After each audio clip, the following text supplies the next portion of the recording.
Hi there. Welcome back to the Out of the Cave podcast with Lisa Schlossberg. I'm your host, Lisa Schlossberg, a licensed social worker, certified health coach, personal trainer, and yoga instructor. If you, like I have, struggle with your relationship with food, eating, and body image, I am here with this podcast to guide you into healing the relationship you have with yourself through a trauma-informed, holistic, and mind-body-soul approach. Together, we can support you in building a lifestyle of more peace, freedom, safety, and power. Hello again, and welcome back to the Out of the Cave podcast. This is me, Lisa Schlossberg, and we are back. We are back today for Chapter 11. Chapter 11. So this is going to be kind of magical. As usual, I'm very excited to be here. This has become, like, I know I said this last time, but it's like, this has become such a gift. This is like, now, it's like, there's the part of me that's like, can we record a podcast? And it's like, okay, we have other things we got to do, but yes, we can do it. So I'm excited. I'm happy. I'm grateful that we are back. And my first reflection on this creative process, I have two this time. I was thinking about how one of the things that I'm doing, or one of the things that I'm modeling in showing up the way that I'm showing up, is that I'm not letting myself get taken over by my own impatience and eagerness. I know that I keep saying, and we are getting there. We're very close to what inspired this solo series to begin with, which is the ins and outs of, the intentional weight loss and things. But I'm noticing my experience of like wanting to share all these kind of sidebars and create this foundation and I keep thinking of all these things that feel really important to say. And so it keeps delaying me just talking about the things that I thought I would be talking about like episodes ago. And so what I'm noticing is that there is a part of me that gets like, I think at the end of finishing recording the last one, I walked away and I just felt frustrated and like annoyed because it was like a whole a whole hour went by and I still didn't get to touch on some of the things I had in mind originally. And so what I'm saying is I'm watching myself really model this like impatience and tolerating the discomfort of not arriving there yet and giving myself, this balance ultimately of like saying the things that I want to say and think are important and acknowledging that that is in some ways really frustrating and annoying for me to honor myself and the things that want to come out. So let that be just a reminder that if you are finding yourself, it's building on the whole, like, I'll be happy when thing. If you need the reminder to allow yourself to say, I was thinking about it, how I feel emotionally is I feel impatient. I feel eager. I feel annoyed. I feel frustrated. Okay, well, that's not going to be the reason that I deviate from the intention to honor what feels present and voice it. It just means that I'm going to do this in a way that is kind of annoying to myself in some ways. And that's just how it goes. There is going to be impatience along for the ride with me. And that is okay. It's an emotion. I get to just feel that. So anyway, that was my one reflection on the creative process.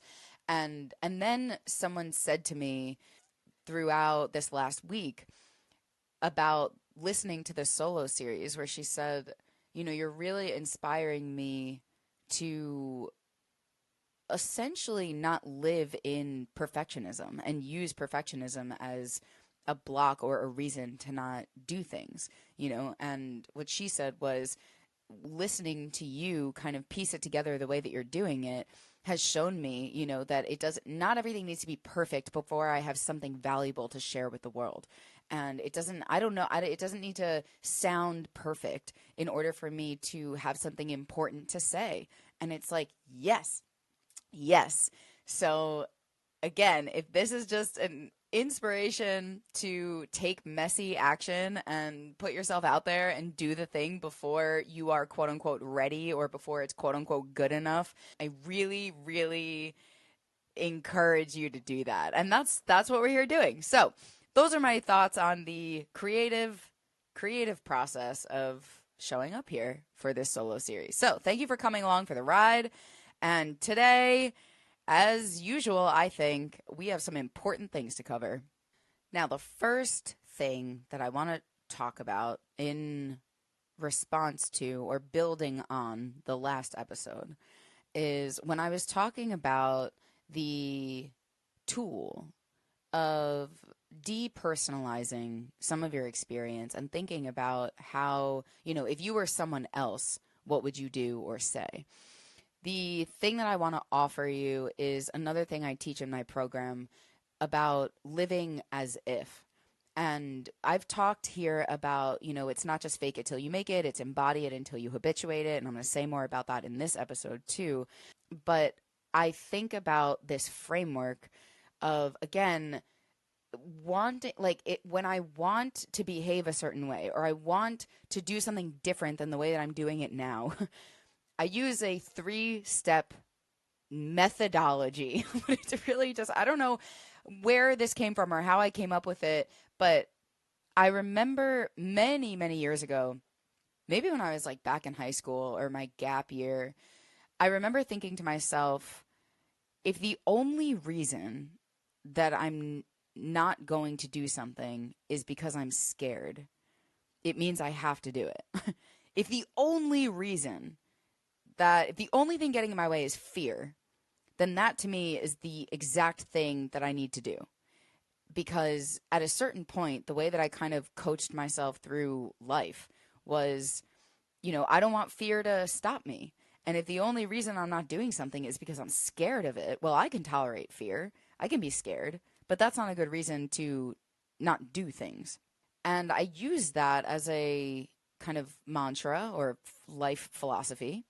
And it worked a lot of the time. And that's how I got myself to do brave, courageous things and feel the fear and do it anyway. But the framework, the 3-step method that I have and I walk myself through now is, the first question is, who is the person that I want to be? The second question is, what would she do? And the third question is, what does that look like for me right now? And so I'm not going to say too much about it because I'm learning now that I could literally do a podcast episode on every single thought that I have.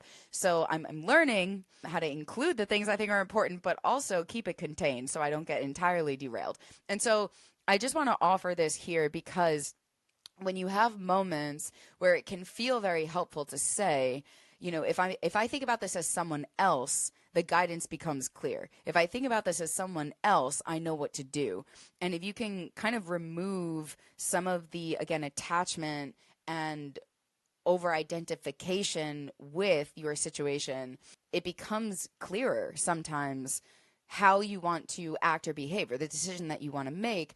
And so instead of, necessarily thinking about it as a friend or a client or whatever else, if you think about who is the person that I want to be and what would she be doing, and some of the time that's the best approach.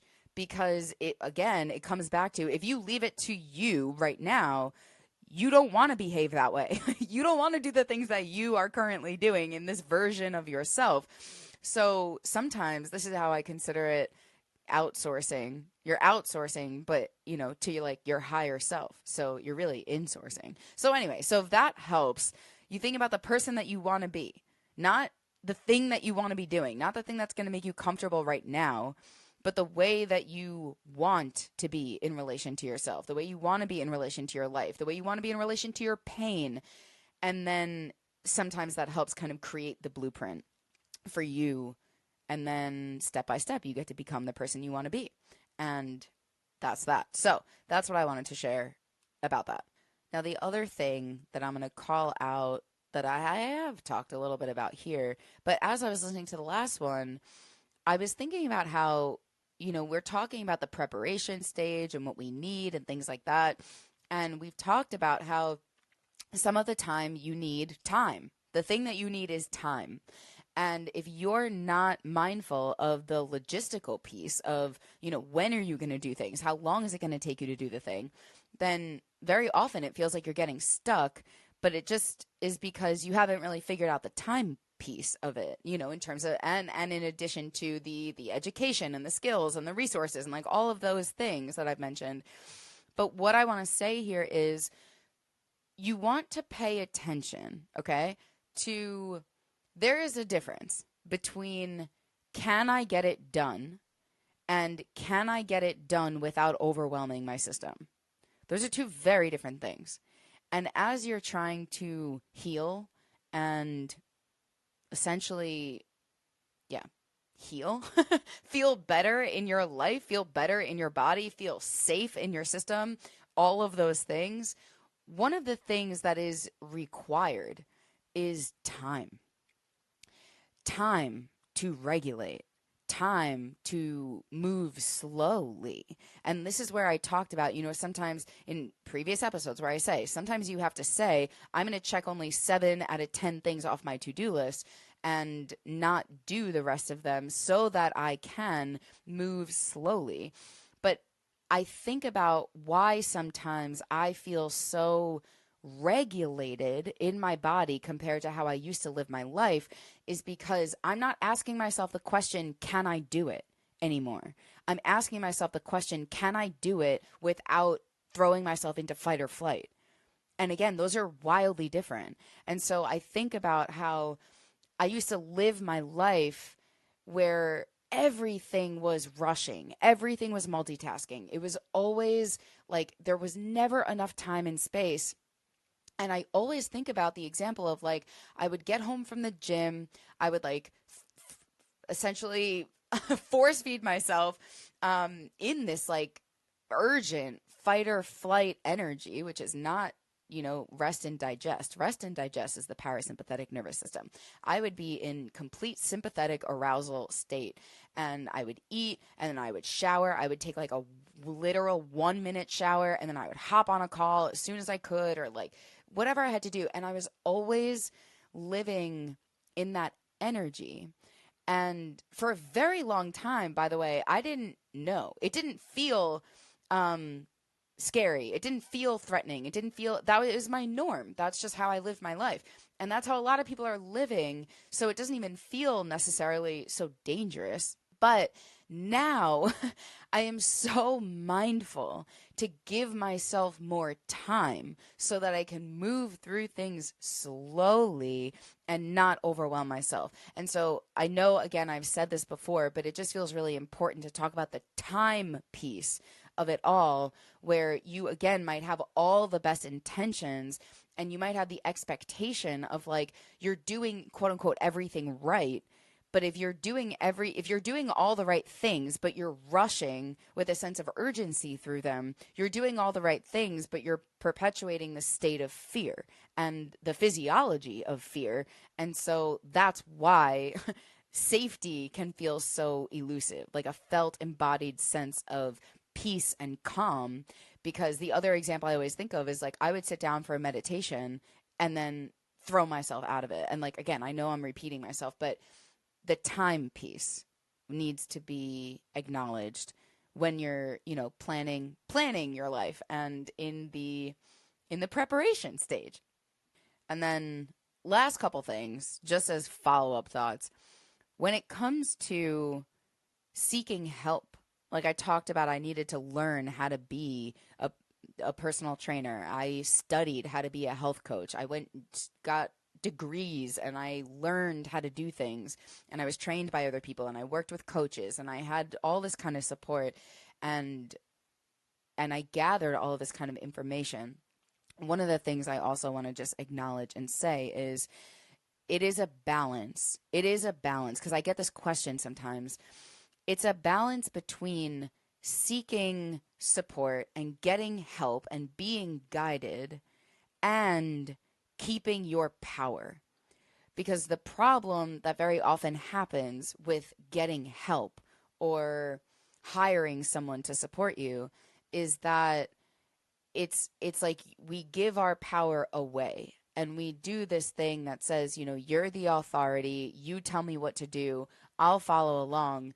And the problem is not seeking help or being guided. The problem comes when you check out and give your power and authority and agency to somebody outside of you. And so I just want to acknowledge that it really is a balance of being guided but listening to your body, which is why I always say when I'm coaching or teaching, take the best and leave the rest. Not everything is going to resonate with you, and that's totally fine. It actually shouldn't. Not everything is going to, but you want to keep the authority in your own hands because you are the expert on you. I am not the expert on you. No one else is the expert on you. So when you are seeking support and open to asking for help, the thing you want to keep in mind is that you're not doing it from a disempowered place of, I don't know anything. You want to really think about it as an opportunity to gather the education and the skill set and the tools that you need to then eventually grow and prosper on your own without being dependent or reliant on other people. And so that is important because sometimes this question comes up about, how to be in relationship with getting help. And I think the answer is balance. You want to do it in a way where it is empowering you through the acquisition of education and things like that. And so that just feels important to say, because for me, if I'm thinking about the person I want to be, I'm thinking about the life I want to live. I started working with personal trainers, for example, because I wanted to learn how to do it myself. And then once you know how to do it yourself, you feel even more empowered. So anyway, it's a balance. And then the last follow-up thought that I also think is pretty needless to say because it's just common sense, but also worth saying because someone's got to say it, is when I talk about your best ideas come to you when you're not trying, you're not forcing it, you're in the marination stage and things just drop in, and this is where, you get your creative solutions. And the thing that needs to be explicitly mentioned here is none of that can happen if you're always distracted. You can't have creative ideas and solutions when you are always scrolling on your phone. If you are always, in every free second of the day that you have, opening up social media, checking your emails, and I am right there with you. I'm saying this from lived experience. I just know how it goes and how hard it is to sometimes get out of that addictive cycle. But I feel is really important to say, again, that if what you want is to be living intuitively and eating intuitively, we really have to work to get the distractions out of the way. And that's a big task for us right now because we are all walking around with computers in our pockets all of the time, and so that is important to say. And I find myself, I think the reason so many of us have good ideas in the shower and the bath is because you're not with your devices. And, as you're falling asleep and waking up in the morning, you're in that theta state. Part of the reason is because you're just present. You're not, your energy and your attention, your focus isn't going elsewhere. You have the space for things to marinate. And so if the reason that you are also not able to go from contemplation to preparation is because you're not marinating, you're not in the marination stage, but the reason that you're not marinating is because you're always scrolling, well, that has a lot to do with the whole process, of co-creation. And that, again, just really wants to be said. And I know, I know how hard it is to work on that. But, to me, it's not just about, I want to work on my relationship with my phone for the sake of it.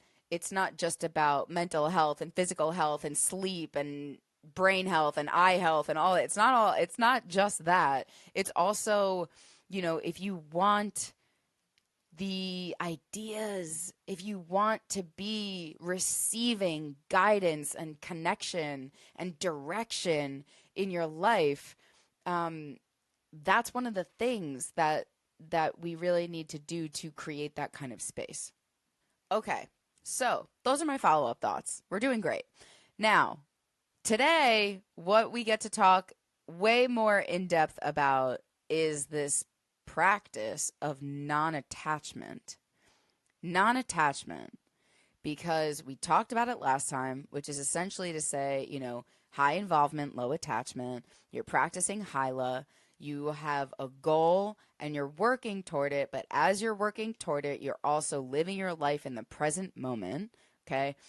Now we can talk more, let's say, granularly about how to do it and what it means, because I really do think that the next episode is going to be the beginning of me talking to you about this most recent intentional weight loss. And so I think as we move closer to that conversation and that topic, we must have a clear shared understanding of how non-attachment works, what it actually is, and how to actually do it. Because if, again, your goal is something like intentional weight loss, you have a goal and you have to be highly involved, but you also must be lowly attached. You must be lowly attached. You must be lowly attached. And with something like weight loss, especially if that is your desired outcome, you probably know how hard it is to be lowly attached, to be highly involved and lowly attached to something like intentional weight loss. Simple, not easy. Absolutely, brutally challenging. So we need to talk about that now so that as we move into it, you know, and again, you are educated. You're getting the education you need. So that's what we have ahead of us today. So my thought is that non-attachment is very much like radical acceptance, but we need to break it down. So the way that we did radical acceptance a few episodes ago, talking about, the radical acceptance of what is also grieving what isn't and being willing to move through the stages of grief and be present with yourself as you're doing that with the tender self-compassion, all of that. Okay, the radical acceptance piece is important because that's where you get to practice feeling safe with what is, even if you don't like it, even if you don't agree with it, even if you don't align with it, all of that stuff, you're practicing accepting what is, okay? And so we talked about, again, physiologically, that means that you are embodying the energy of safety, even though you're not comfortable, essentially. Now, I think about radical acceptance of what is in relation to what's happening in the present moment, your current situation, where you are right now. We have to radically accept. Okay. And we broke that down. But now, to me, I think about non-attachment as almost the same as radical acceptance, but now toward the future. It's oriented toward the future, where you want to go, your goal, your desired outcome. So if radical acceptance of what is about the present moment, non-attachment is about the future moment. Okay, so it's energetically it's the same energy, it's the same practice. And so that's how I think about it. I don't know if that's helpful for you in terms of like a framework, but the way, again, we broke down radical acceptance is being safe in the present moment. Now, non-attachment is about being safe in the present moment as you are moving toward and acting in a way that aligns with you achieving a goal that exists in the future. And then the other part of that kind of breakdown, as I'm seeing it, is that radical acceptance is more around tender self-compassion, right? Tender self-compassion is accepting ourselves to alleviate suffering. So, of course, radical acceptance is more the tenderness. But then I think about non-attachment being more connected to the fierceness. The fierce self-compassion is about taking action to alleviate suffering. And as you're taking action to alleviate your suffering, we also need to be integrating the non-attachment. And so that's where we're going with it. We need to know and integrate the practice of non-attachment as we are making change. Okay, so Here's the deal with non-attachment. I think there are a lot of people that I have worked with, anyway, that I know, where the conversation on non-attachment comes up around chronic pain. And I remember when I would teach with Nicole Sachs about chronic pain, and a lot of the time the answer to a question would be what Nicole would often say is like, just be whatever about it. Just be whatever about it. Like, essentially pretend, like almost pretend you don't care when you have symptoms of pain, when your pain is popping up, when you have a flare up, just be whatever about it. She also says very often, wear it loosely. And that can be really, really helpful because then what's happening is you're being whatever about it. Your brain learns that it's safe. It's just uncomfortable. You're experiencing some pain, but you're not going to die. And it's like, okay, great. That's great. And also, I don't know about you, but when I was really struggling with chronic pain, IBS, or really anything, and I would hear the guidance of just be whatever about it, I could not do that. I couldn't even understand that.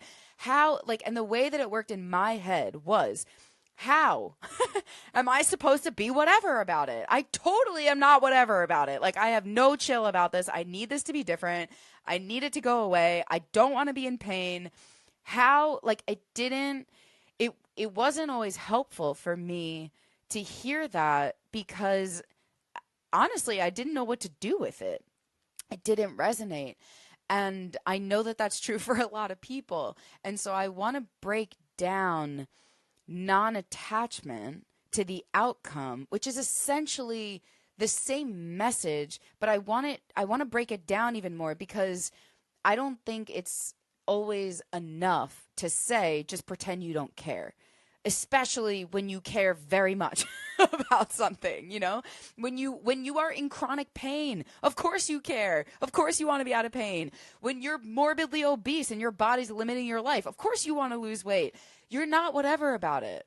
And it's okay that you're not whatever about it, okay? But that is why I think that this is really important to clarify and piece up and pull apart a little bit, because it's okay that you care.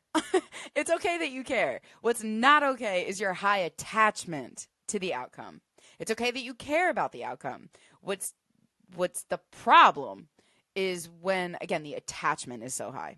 So I think in order to understand the difference, how do you know if you're highly attached or lowly attached?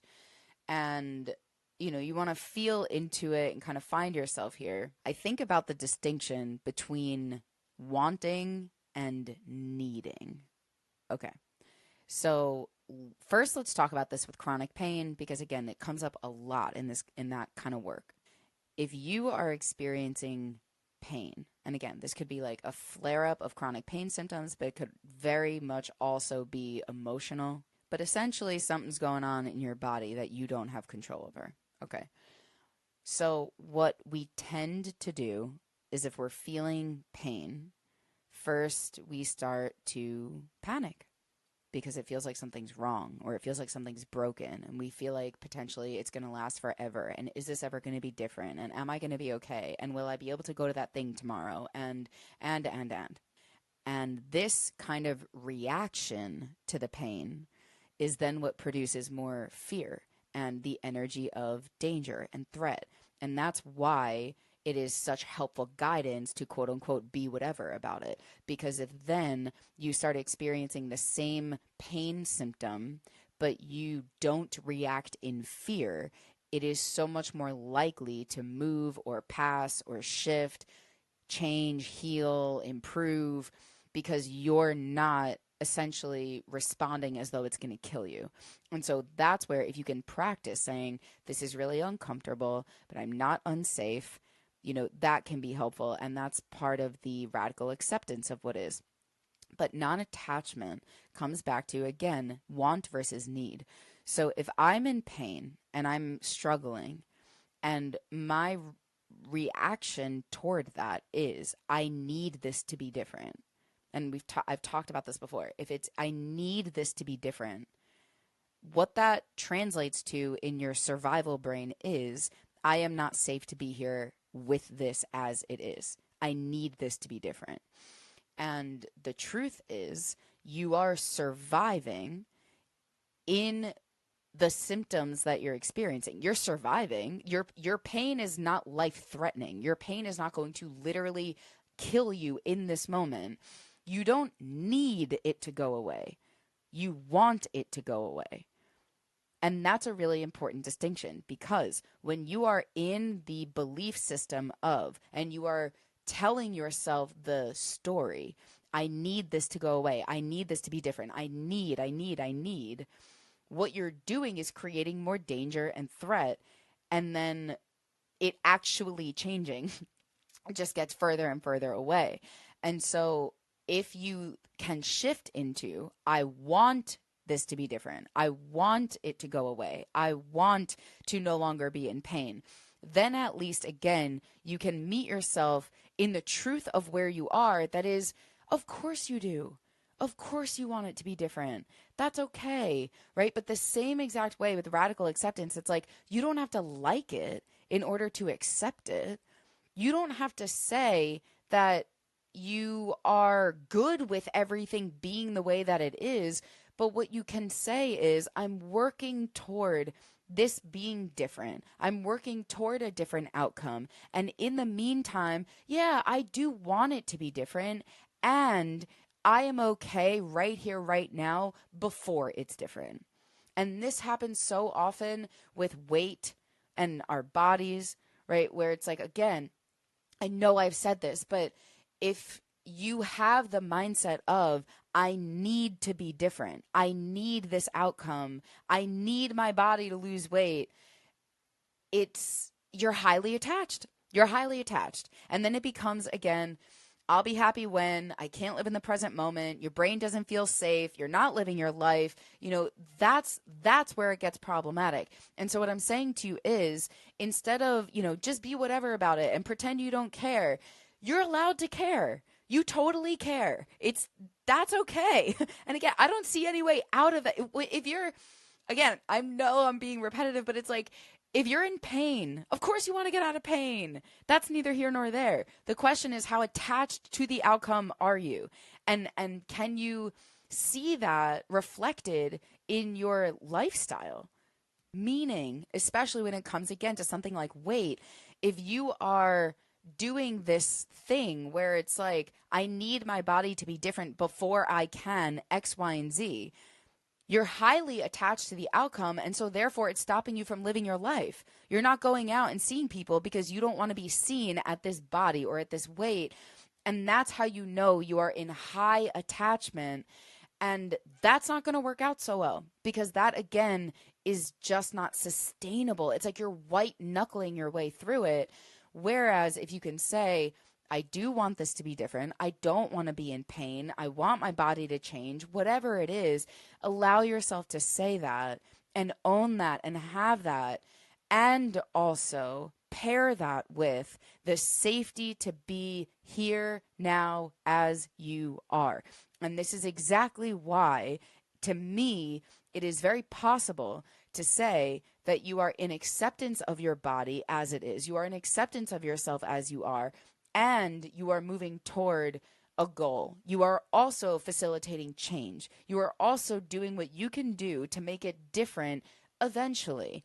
But just because, you are in the process of change doesn't mean you can't be here right now. So when I say I want to break this down, A, that is all part of it, but B, the other thing for you to notice is that it really always comes back to you feeling safe in the present moment. Not always you feeling comfortable, but you feeling safe to tolerate where you are in the present moment.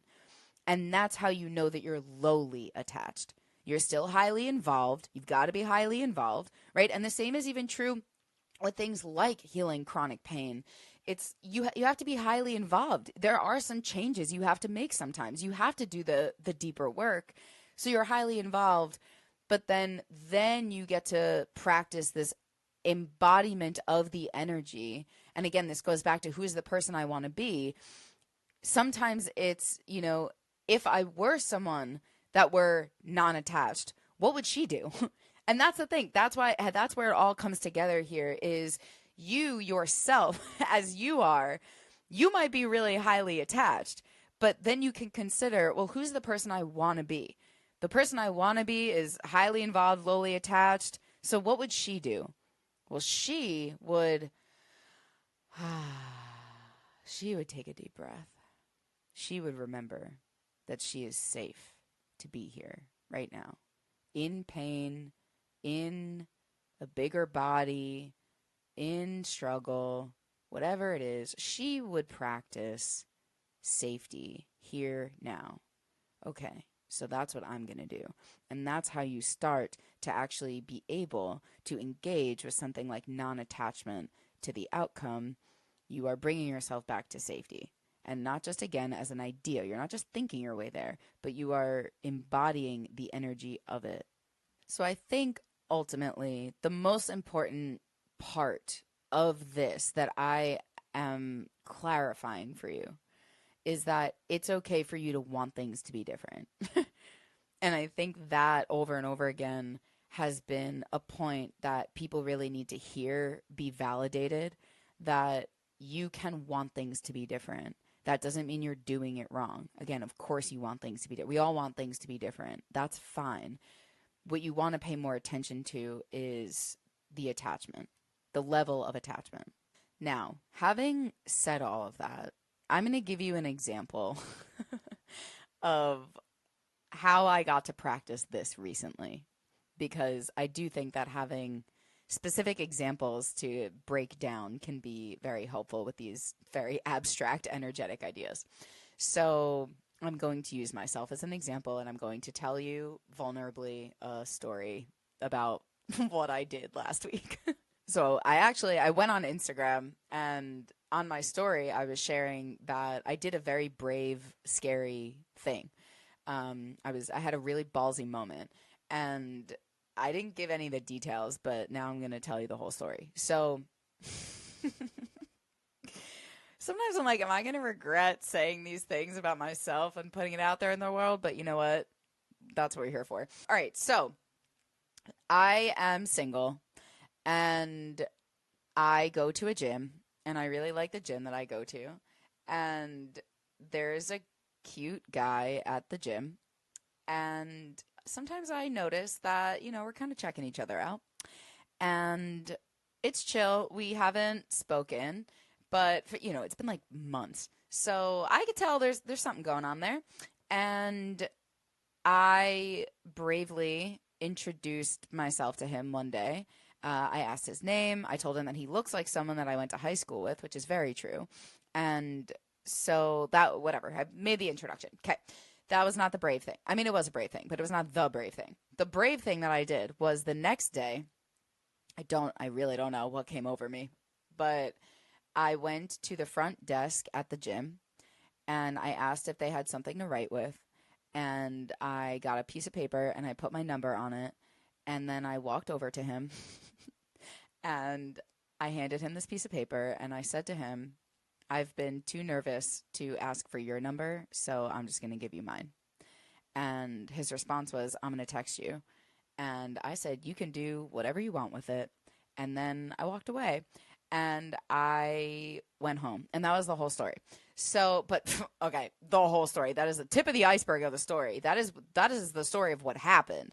But here's why I'm telling you this, and the part that I think actually matters so much is rewind. I get this idea in my head of, you know what? Fuck it. I'm just going to ask the front desk for a piece of paper, and I'm just going to do it. I'm just going to do it.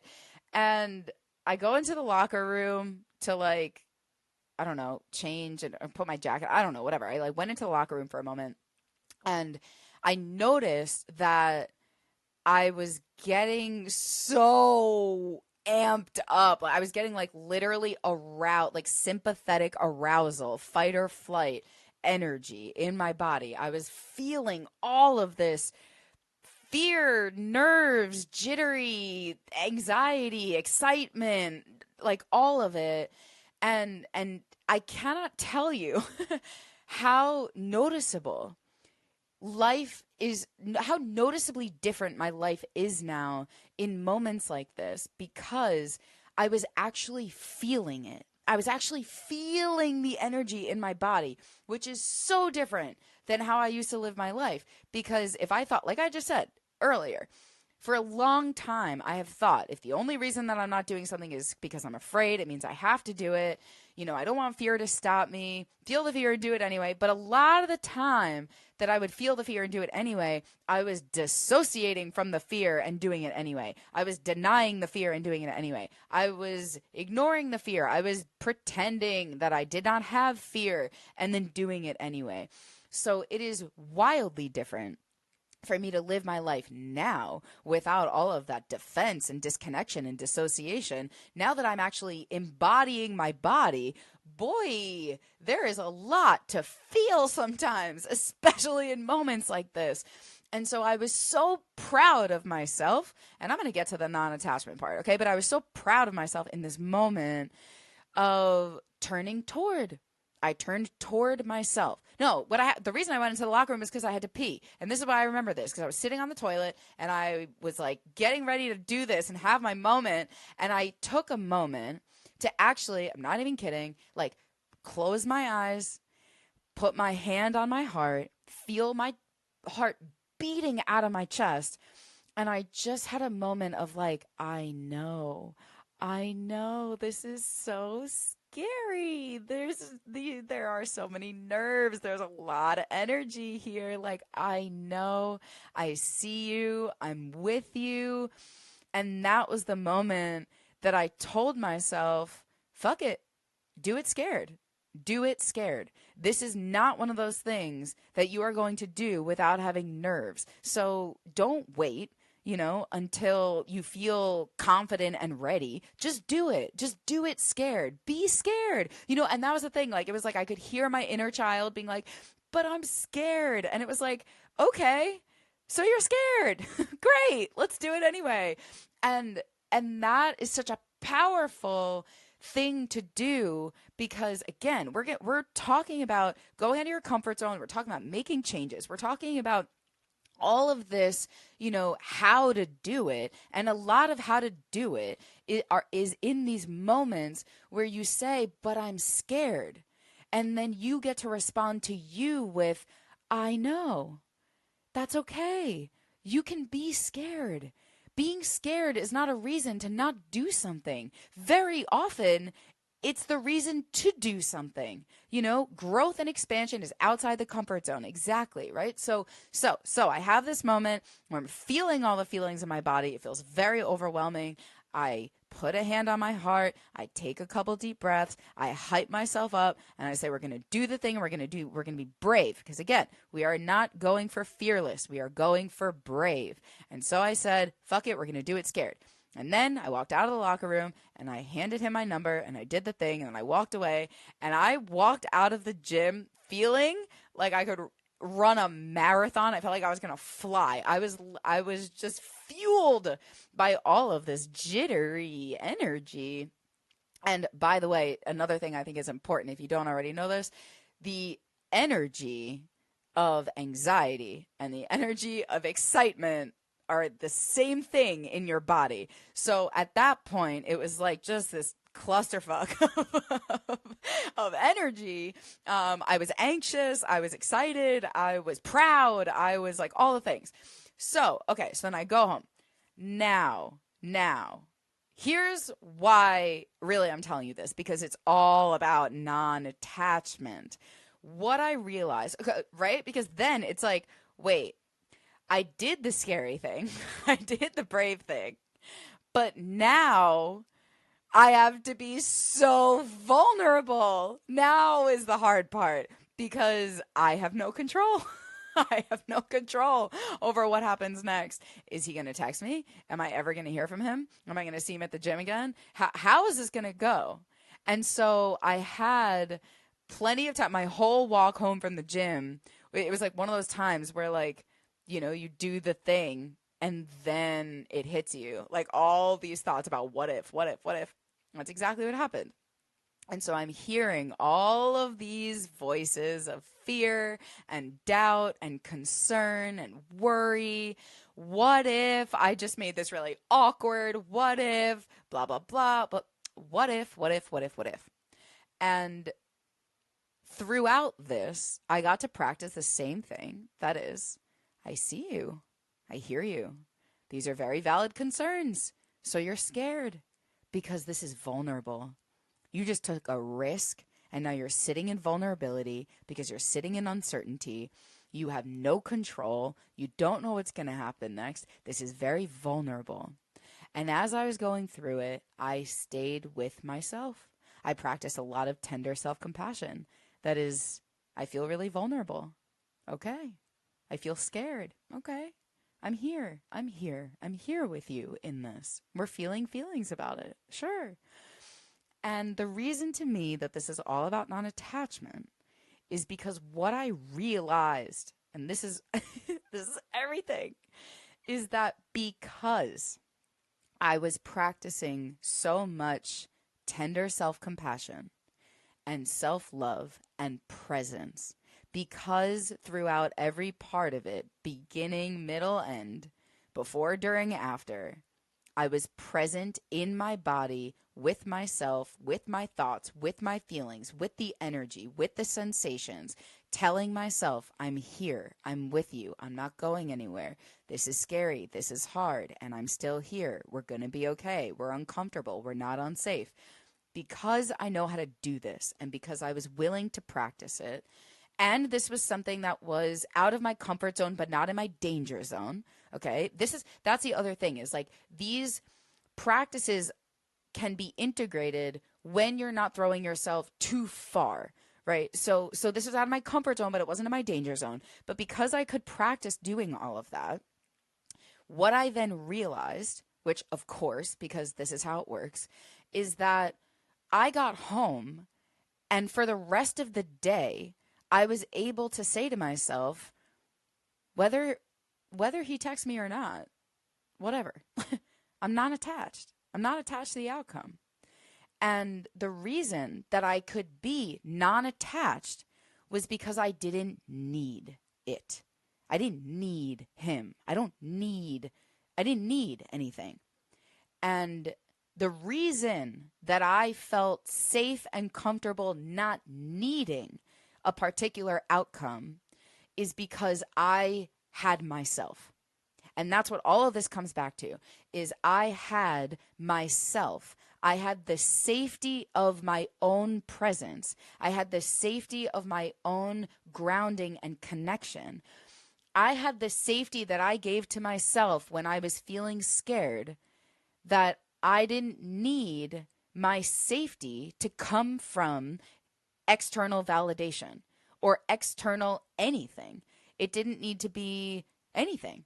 And so when we talk about how to be non-attached to the outcome, the answer really is, can you be present with yourself in the moment as you're thinking things, as you're feeling things, as there is uncomfortable, scary energy moving through your body, or even just joy and excitement? Can you be with yourself? Can you embody your body and breathe through the sensations and the energy in your body? Because if you can do that, if you can stay with yourself with this kind of self-compassion and presence, then you can be non-attached to the outcome because you don't need the outcome to be your source of safety.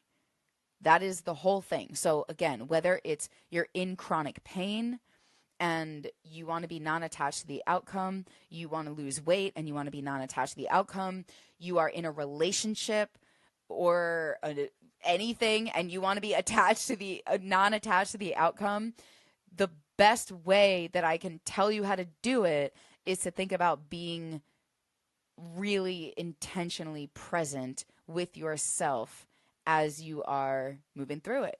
But the other thing that I like about this example, and the reason that I thought, you know what, whatever, I'll just tell you the story, is because I noticed that for a while, I got to be in this balance of, you know, if I were to try to tell myself, just be whatever about it, just don't care, there was a part of me that was like, but I do care.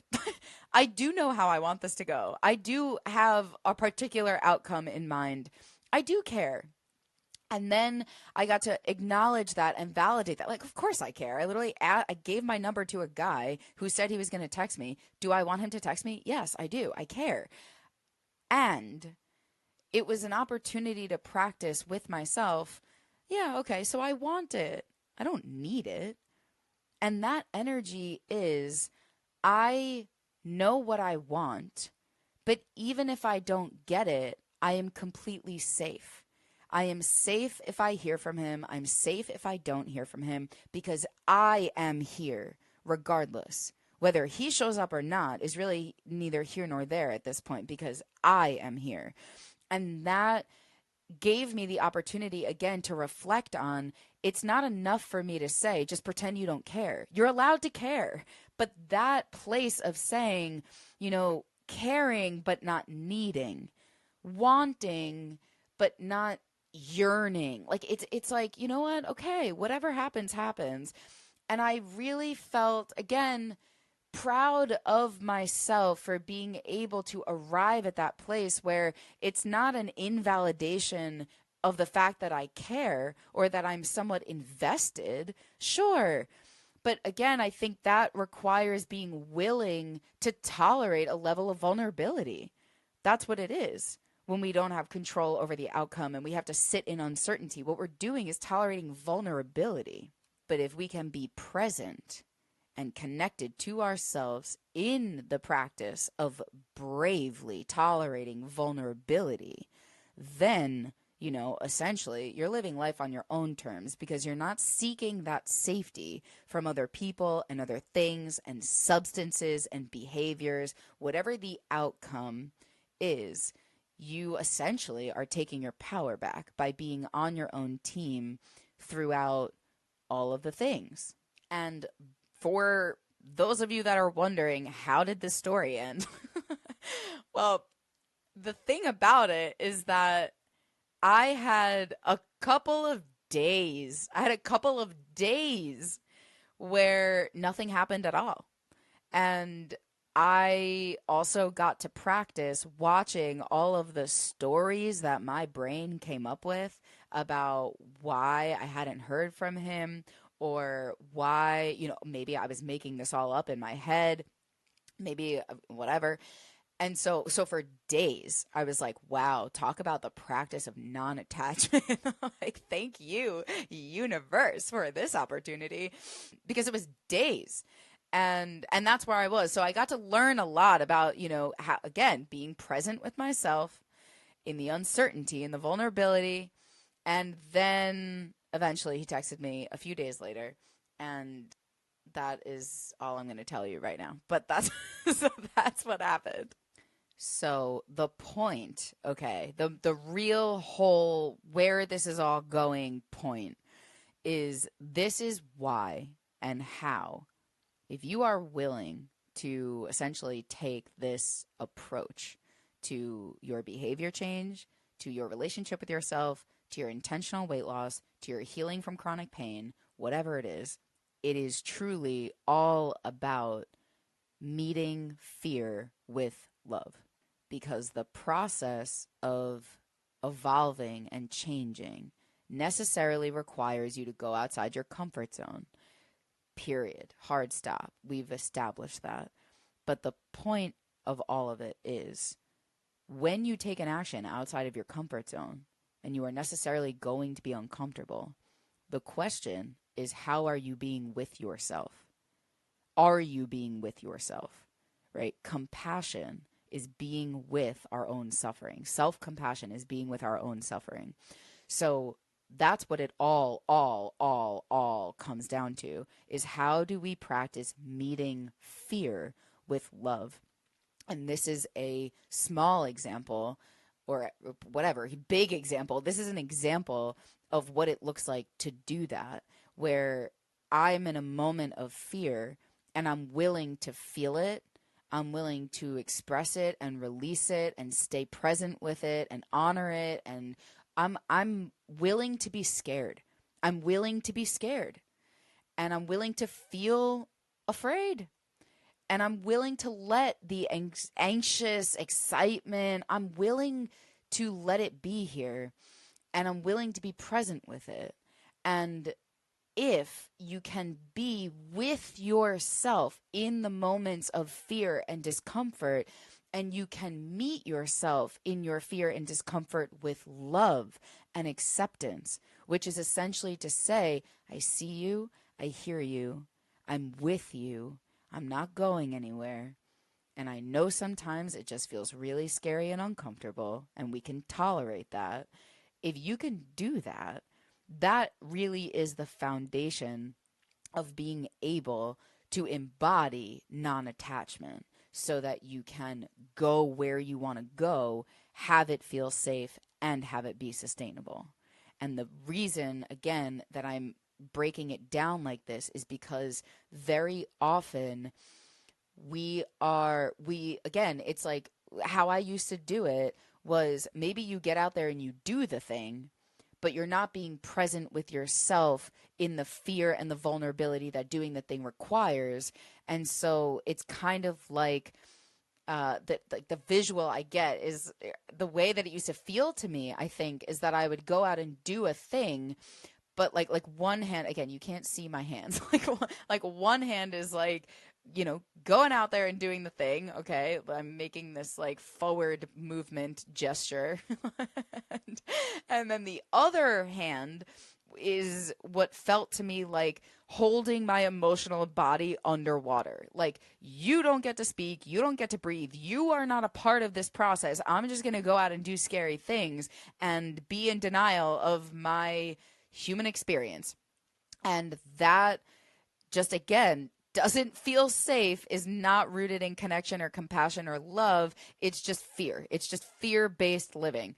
And then when we are in this mind-body disconnect, that's what it is. When I'm out here doing a thing, but I refuse to be present with myself in the fear, or I don't feel like I know how, or it feels, like I need support or whatever it is, if I'm not being present in my fear and I'm just out doing a thing, that is going to continue to feel scary, which is why then I will need to seek a source of safety outside of me, because I'm not with me. I'm not the source of my own safety. I am not connected. I am not embodied. I am fragmented.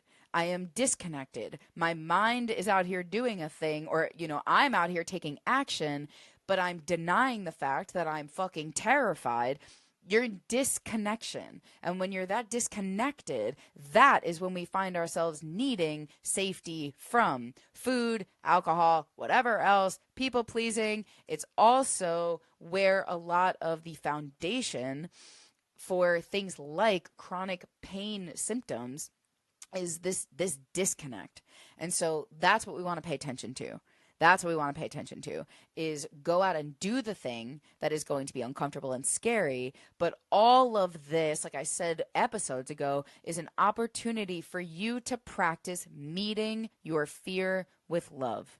Meeting your fear with love, meeting your discomfort with love, seeing yourself in your own vulnerability and acknowledging that what you're doing is really brave and really hard, and you can do it and you can stay with yourself in it. And that is really why, if you can practice reminding yourself that your feelings can't kill you and you're uncomfortable, you're not unsafe, and the sensations moving through your body are energy, and it's normal, and it's okay, and it's a very appropriate response, right? That was part of what was going through my head too for this whole experience, was like, yeah, of course you feel nervous. Like, of course you do. This is human. This is life. This is how you know you're alive. You're doing a vulnerable, risky thing, and you're having feelings. Of course you are. Good. This is all an indication that you're here. You're here. You care about stuff. Awesome. And so it's like when you can be in that place of validating your own experience, that's how you meet your fear with love. And to me, again, once you can practice meeting your fear with love, you essentially can do just about anything. And so that is what I wanted to share with you today. The takeaway for me is, again, that you can, just like I was saying with radical acceptance, you can have the acceptance of what is and not liking what is coexist, the same way that you can want it to be different in the future and be non-attached to the outcome at the same time.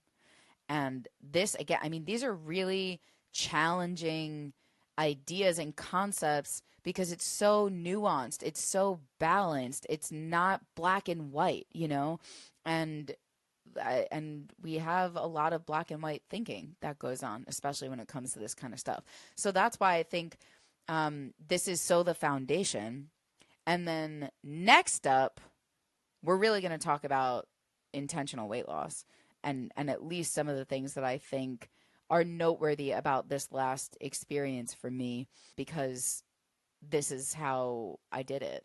This is how I did it. Talk about non-attachment. I will say more about it, but that is what I came here to talk about today. So I think in order for me to get to this yoga class on time, it is time to wrap. If you have any questions, please let me know, of course, as always. If you have not rated, reviewed, subscribed to the pod, please do. And I will be back here next week to continue the conversation. I hope you have the best week. I love you. Goodbye.